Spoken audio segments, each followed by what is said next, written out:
सोचिए, एक शहंशाह, करोड़ों की आवाम और हजारों किलोमीटर तक फैली एक सल्तनत।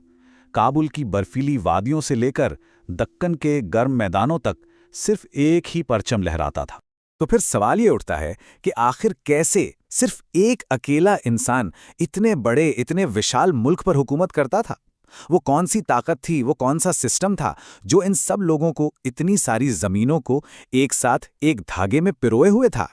इसका जवाब छिपा है इतिहास की सबसे बेहतरीन और सबसे जटिल एडमिनिस्ट्रेटिव मशीनों में से एक में। तो चलिए, आज हम मुगलिया सल्तनत की इसी शानदार मशीन को परत दर परत खोलकर देखते हैं कि आखिर ये चलती कैसे थी।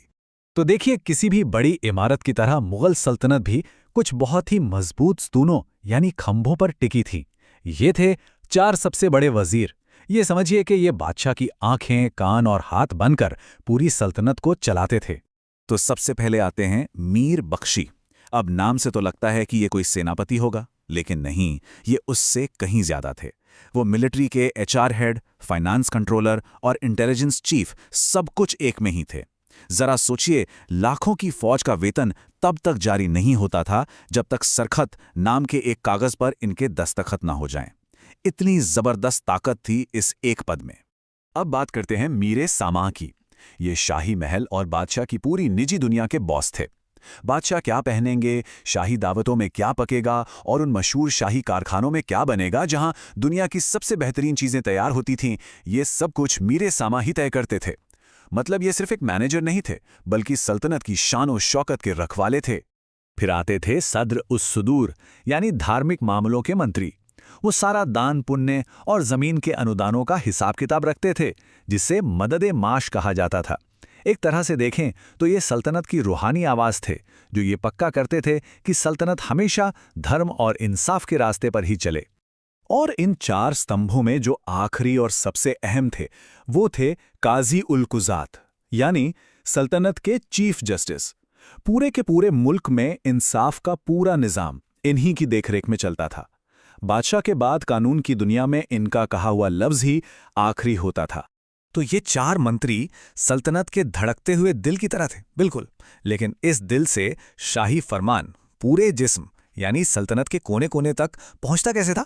चलिए, अब हुकूमत की उन रगों को देखते हैं जो दिल्ली को हर सूबे से जोड़ती थी। अच्छा, एक दिलचस्प बात यह है कि सल्तनत कोई एक जगह रुकी हुई चीज नहीं थी। ये तो एक जिंदा, बढ़ती हुई चीज थी। अकबर ने 12 सूबों से एक मजबूत नींव डाली, लेकिन औरंगजेब के समय तक ये संख्या बढ़कर 21 हो गई। इसका मतलब ये हुआ कि करीब करीब एक सदी में ही शासन का एरिया लगभग दोगुना हो गया। और जाहिर है, जैसे जैसे सल्तनत का शरीर बढ़ता गया, उसे चलाने की चुनौती भी उतनी ही बड़ी होती चली गई। तो सवाल ये है कि इतने बड़े सूबों को काबू में कैसे रखा जाए कि कोई गवर्नर बगावत ही ना कर दे। यहां अकबर का दिमाग देखिए। उन्होंने एक कमाल का सिस्टम बनाया। सूबे का जो मुखिया था, सूबेदार, उसके पास फौज और प्रशासन की पूरी ताकत थी, लेकिन पैसों का सारा कंट्रोल था दीवान के हाथ में, और दीवान सीधे दिल्ली को रिपोर्ट करता था, सूबेदार को नहीं।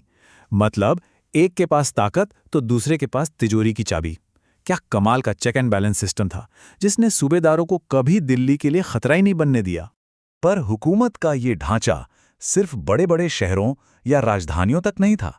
नहीं, ये मशीन तो जमीन पर हर गांव, हर कस्बे तक पहुंची हुई थी। चलिए, अब जरा और करीब से देखते हैं कि एक आम इंसान तक ये सिस्टम कैसे पहुंचता था। ये देखिए, ये बनावट कितनी साफ और असरदार थी। सूबे के नीचे सरकार यानी जिला, जिसका मुखिया था फौजदार, फिर उसके नीचे परगना, और आखिर में गांव, जिसका मुखिया होता था मुकद्दम या पटेल। बादशाह का कोई भी फरमान इसी चेन से होता हुआ एक एक गांव तक पहुंचता था, और गांव से लिया गया लगान इसी रास्ते ऊपर चढ़ता हुआ बादशाह के खजाने तक पहुंच जाता था। लेकिन सिर्फ हुक्म भेजना ही तो काफी नहीं होता है ना।